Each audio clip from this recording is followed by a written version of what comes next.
My granddaughter called me a burden. That was the first thing I said aloud that night, child. The words slipped from my mouth like a wound reopening, and the silence that followed was heavier than the roof above us. You were sitting across from me, legs tucked under you on the old rug, the glow of the fire painting your face. You looked up at me with those curious eyes, the same eyes your grandfather once had. I did not mean for you to hear my heart break, but perhaps it was time. Time for you to know who I was before I became the woman everyone sees today, grey hair, bent back, quiet steps.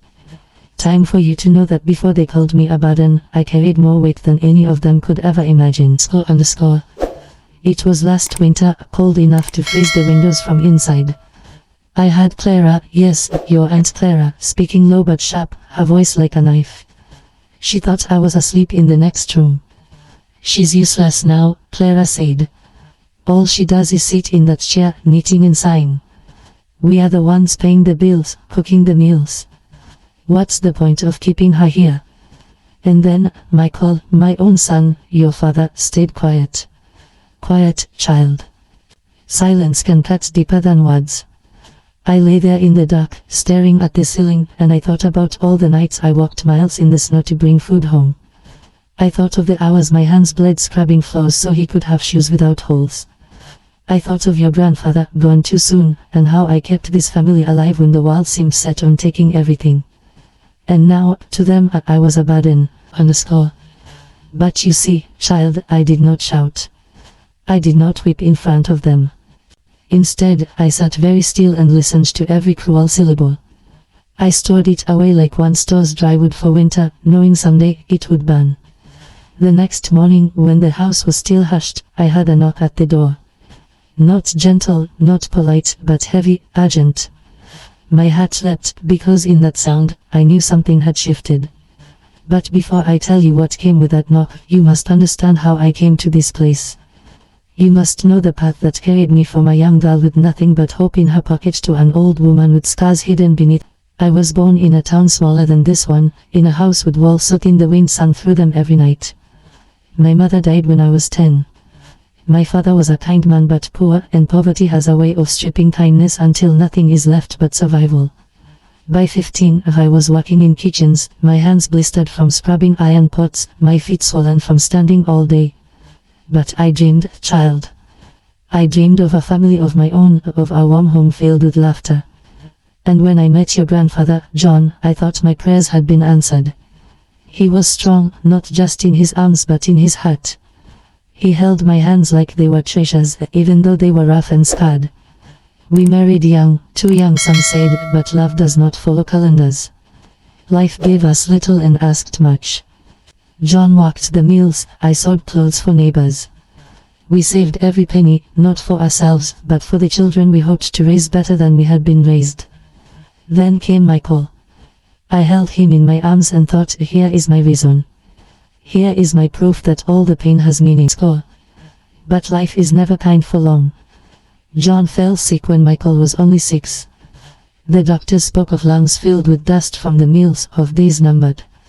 I sat by his bed every night, holding his hand while he struggled to breathe. When he died, I buried not only my husband but also the laughter in my house. Still, I did not give up. I worked harder. I walked before the sun, walked 2 houses across town, cleaned floors until my back screamed, just to keep bread on the table. Michael grew, and so did my sacrifices.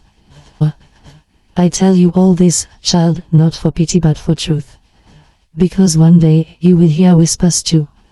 You will feel eyes judging you, dismissing you, trying to make you smaller. And when that day comes, remember your grandmother. Remember the woman who was told she was useless, and yet held her family together when it was falling apart. That knock on the door, the one I told you about. It was not just wood knitting wood. It was fate demanding to be let in. But that, child, is a story for another night. Tonight, you must carry with you only this: I was never a burden. I was the foundation. And foundations may be unseen, but they are what keep the house standing. Child, do you remember how I told you about that heavy knock at the door? That sound was no accident. It came like thunder, breaking through the silence of the morning, and it set in motion the truth I had carried in secret for years.